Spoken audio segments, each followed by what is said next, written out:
యాక్చువల్గా నేను ఈరోజు ఒక మెసేజ్ కేవలం మన యంగ్స్టర్స్కి, మేజర్గా మన యంగ్స్టర్స్కి మాత్రమే ఇద్దామని అనుకుంటున్నాను. అదేంటంటే, మన ఇండిపెండెన్స్ డే అప్పుడు కానీ, రిపబ్లిక్ డే అప్పుడు కానీ, లేదా ఇంకా ఏ అకేషన్స్లో ఎప్పుడైనా కూడా మనం చైల్డ్హుడ్ నుండి వందే మాత్రం, జనగణమన ఇవి ఎందుకు పాడతాము అన్న వాటి ఇంపార్టెన్స్, వాటి విలువలు అసలు ఏంటి అనేవన్నీ తెలుసుకొని వస్తాం. కానీ సంభవ్ నాకు సిగ్గనిపించే విషయం ఏంటంటే, అది పాడడానికి చాలామంది సిగ్గుపడుతూ ఉంటారు. లోపల ఏదో నాను సిగ్గులు కూడా అని పాడుతూ ఉంటారు. ఎందుకు సిగ్గు? మన దేశభక్తి గేయాలను మనం పాడడానికి సిగ్గేంటి? మనమే పాడకపోతే పక్క దేశం వాడొచ్చి పాడతాడా? గట్టిగా గర్వంగా పాడాలి. చాలామంది సిగ్గుపడుతూ ఉంటారు. ఇంకా దాన్ని ఏదో నన్ను సిగ్గుపడుతూ నవ్వుతూ ఇలా చేయడం పెట్టుకొని పక్కన ఎవడు చూస్తాడో వాడేమో అనుకుంటాడో అన్నట్టు. అరే రాకపోతే నేర్చుకొని పాడాలి కదా. అట్లా కానీ పైకి పాడితే ఏ మిస్టేక్ పోతే ఎవడు నవ్వుతాడో అనుకుంటే ఎట్లా? నేర్చుకొని పాడాలి.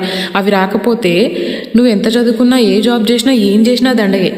చెప్పాలంటే భూమికి బరువు. ఈ దేశంలో పుట్టి పెరిగి అవి రాకపోతే ఎట్లా? చాలామంది నిజంగా అసలు నవ్వొస్తుంది కావచ్చు నేను చెప్తుంటే, కానీ నిజంగా చాలామందిని నేను మా ఫ్రెండ్స్లో కాదు, ఇప్పుడున్న జనరేషన్లో వాళ్ళు చాలామందిని చూసినారే అట్లా కాదురా, నవ్వకండ్రా. కానీ మినిమం కొంతమంది అయితే జనగణమన వచ్చినప్పుడు మినిమం లేసి నిలబడాలి. అదొక రెస్పెక్ట్, మన దేశానికి మనం ఇచ్చే విలువ. మనం ఎట్లాగో ఫ్రీడమ్ ఫైట్ చేయలేదు కదా, కష్టపడి మన ఊళ్ళు తెచ్చినప్పుడు దాన్ని కాపాడుకోవాలి కదా, కనీసం లేచి నిలబడాలి అట్లీస్ట్. సరే, కొంతమందికి అయితే అసలు రాను కూడా రాదు, అది వేరే విషయం.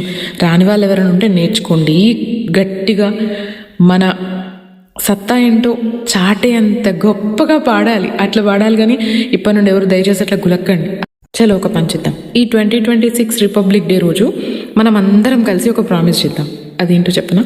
మన దేశభక్తి గేయాలు పాడడంలో సిగ్గుపడకుండా పాడదాం. ఇంకొకటి, సంవిధానాన్ని గౌరవిద్దాం. దేశం కోసం పాటుపడదాం. పాటుపడడం అంటే మనం ఇప్పటికి ఇప్పుడు ఫ్రీడమ్ ఫైట్ చేయలేంగా, మళ్ళీ వెనక్కి వెళ్ళి చేయలేంగా. We can't go back. So respect our country, respect our selfs. మన దేశానికి మనం విలువనివ్వకపోతే అది కన్న తల్లికి విలువనివ్వనట్టే. దేశం అంటే తల్లి. ఓకే, ఇది ఆల్ ద సిగ్గుపడే బ్యాచ్ ఎవరైతే ఉన్నారో వాళ్ళకి.